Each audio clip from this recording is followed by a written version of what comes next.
यार बहुत महंगाई हो गई है, बहुत क्या करें। ये देखो खेतियां बाड़ियां भी नहीं हो रही है, क्या करें, बहुत महंगाई हो गई है। हम लोग लुट गए, क्या हो गया यार, बर्बाद हो गए। आप आजकल आप मौलवी साहब आजकल आप देखो। वालेकुम सलाम।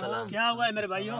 यार ये भूख के लिए जाजे आप लोग मौलवी साहब देखो, आजकल 200 रुपया किलो आटा हो गया है, 500 रुपया किलो घी हो गया है, 100 रुपया किलो चीनी हो गई है। हम लोग क्या करें, हम तो लुट गए, बर्बाद हो गए।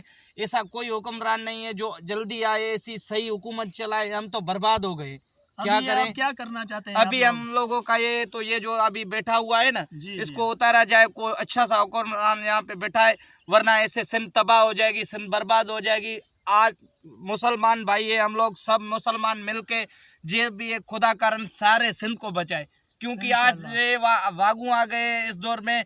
ये सारे लुटेरे सब जो है ना तो सिंध को खा रहे हैं पूरे। अभी सब कुछ महंगा हो गया है, हम लोग बर्बाद हो गए, कुछ भी नहीं बचा है। किसी का बच्चा भी यार कोई अच्छे कपड़े नहीं पहनने के लिए रहा है।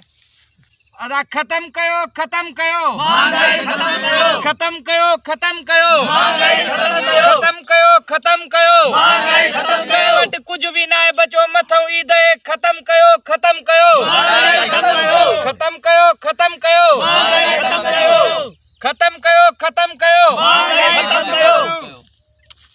यार ये महंगाई खत्म कयो, खत्म कयो। हिते तबाह थी आदे, बर्बाद थी आदे, महंगाई खत्म कयो। बाबा तांगे खपे छा? असांखे इहो आहे त असांखे इंसाफ खपे, पाकिस्तान आज़ाद खपे। इंशाल्लाह थींदो, इंशाल्लाह एतिरा जे निकरन महंगाई सॼी इंशाल्लाह थींदो, अल्लाह ख़ैर कंदो।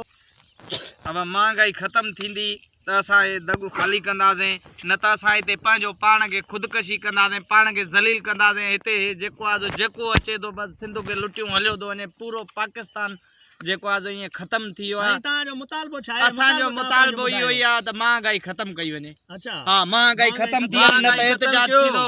खत्म कयो, खत्म कयो। मां बसि जेको आहे ख़ुदकशी कंदुमि, मां पंहिंजो पाण खे साड़ींदुमि। अरे नहीं नहीं नहीं नहीं बच्चा ना रो, बच्चा बच्चा